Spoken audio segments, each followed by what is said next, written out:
Now we shall begin. You should answer the questions as you listen, because you will not hear the recording a second time. You are going to listen to a radio program on sleep deprivation.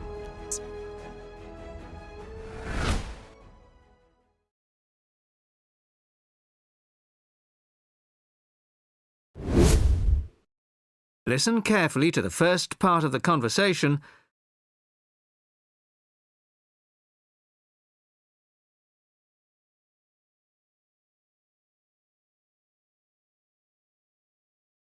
With us in the studio today are Dr. Peter Collins, a senior lecturer in the Department of Psychology at the University of Chicago, and Helen Gardner, the author of the book Deep Sleep. They've come to our studio to discuss the effects of sleep deprivation and also give some tips to the sleep deprived on how to deal with the problem.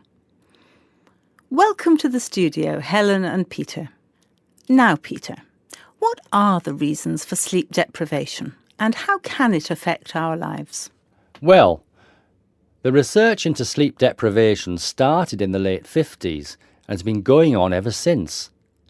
Many researchers link sleep deprivation with electricity, television and computers, which have enabled humans to work 24/7. Before electricity was invented, people's body clocks were synchronized with the sun's schedule, and the average time they spent sleeping was 8 to 9 hours a night. By 1975, that average was down to 7 hours, and today 1/3 of us sleep less than 6 hours a day.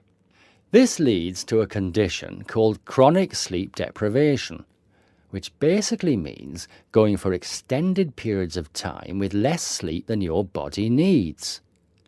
Chronic sleep deprivation can cause a variety of physical and psychological problems.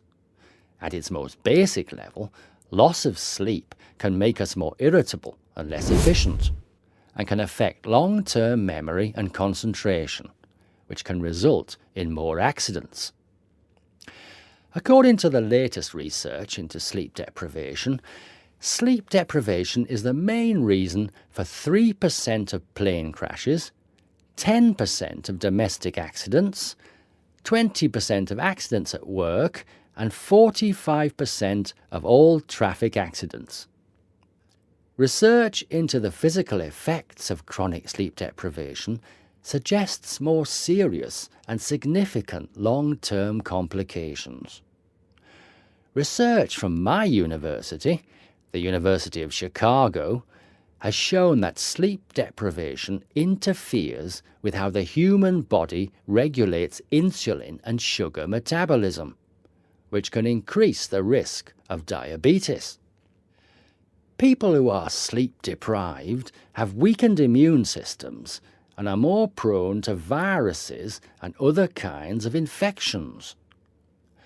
People who don't get enough sleep have cognitive problems or difficulties processing and assimilating new information.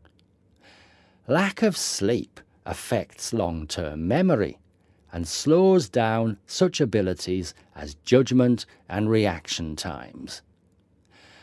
Some researchers link sleep deprivation with obesity, indicating that sleep disorders and eating disorders are often linked.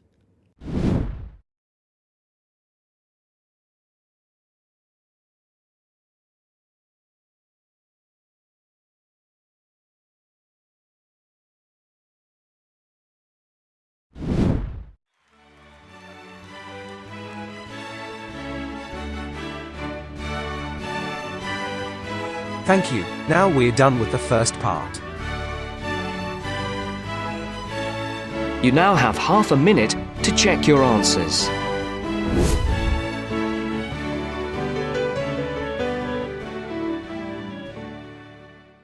Moving on to the second section.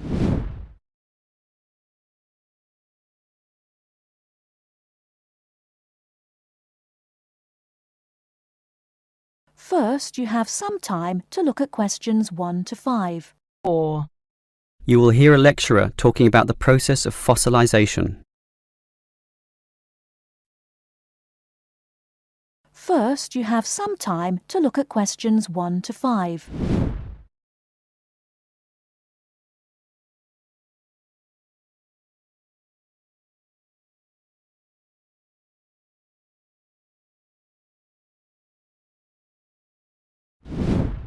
The foremost exhibition in any great natural history museum is almost invariably a skeleton of a large dinosaur, often the famous Tyrannosaurus rex, or T-Rex as it's usually known.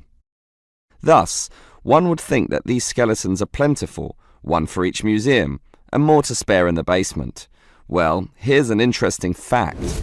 Almost every one of those T-Rex skeletons are just copies of the original fossils, and we only have 20 sets of these in the whole world. And the most complete is still missing 1/5 of its bones, and the rest are missing a lot more. And given that these dinosaurs once numbered in the thousands and existed on this earth for perhaps 3 million years, you can realize an obvious fact. Fossilization is actually an extremely rare occurrence.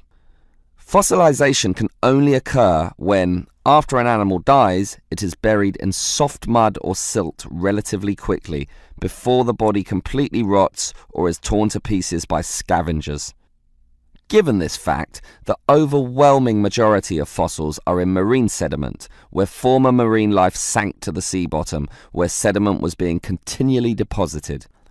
This means that we have a fairly good idea of the life in Earth's ancient oceans, but a much sketchier view of the land-based life forms.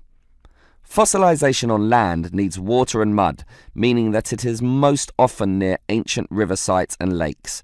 But it is still so rare that there are, in fact, large stretches of geological time about which we don't quite know what was happening at all. So, given that fossilization is so rare, the natural question is, what can increase its odds? Well, fossilization mostly occurs with organisms which meet 3 basic criteria. 1, they must have hard body parts, for example, shells, plates, bones, and teeth. Unfortunately, the soft parts just rot away far too quickly to be fossilized. And I say unfortunately because it is often the soft fleshy features that most interest us. An elephant's trunk, for example, would not fossilize, and from the skeleton alone, we would never know the trunk was there. The second criterion for more likely fossilization is that the organism in question must have existed in considerable numbers and be spread over a wide geographical range. This simply increases the statistical probability that one of them will one day be fossilized and hopefully found. Finally, and by the same logic, the species needs to have existed on the Earth for a long time, and the longer, the better. So, these are the 3 main criteria, but there are others. Being a large size, for example, helps us to notice and discover them as fossils more easily, and being a marine organism, as mentioned, helps also. Trilobites, a strange sort of ancient crab, are a perfect example. Their body structure was one of hard plates. They existed over virtually the whole world of their time and over a huge span of geological history, over 250 million years in fact, one of the longest ranges of any creature ever. Added to this, some species could grow to relatively large sizes, and they lived in the sea. Perfect. These creatures meet all the criteria, and as a result, museums all over the world are spilling over with trilobite fossils of all shapes and sizes. As far as fossils go, they are common. So, let's think about T-Rex once again. It too basically meets all the criteria that we mentioned. It has hard parts, being the bones, had some dispersion, and had been around for a long time, although it cannot compare to trilobites in this respect.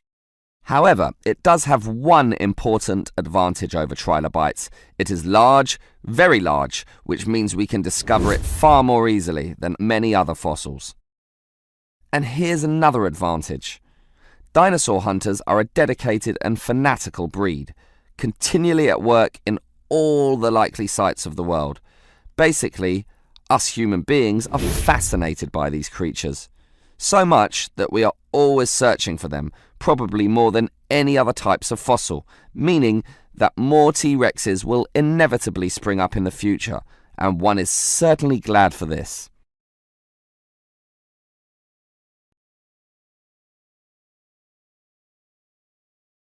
You now have half a minute to check your answers.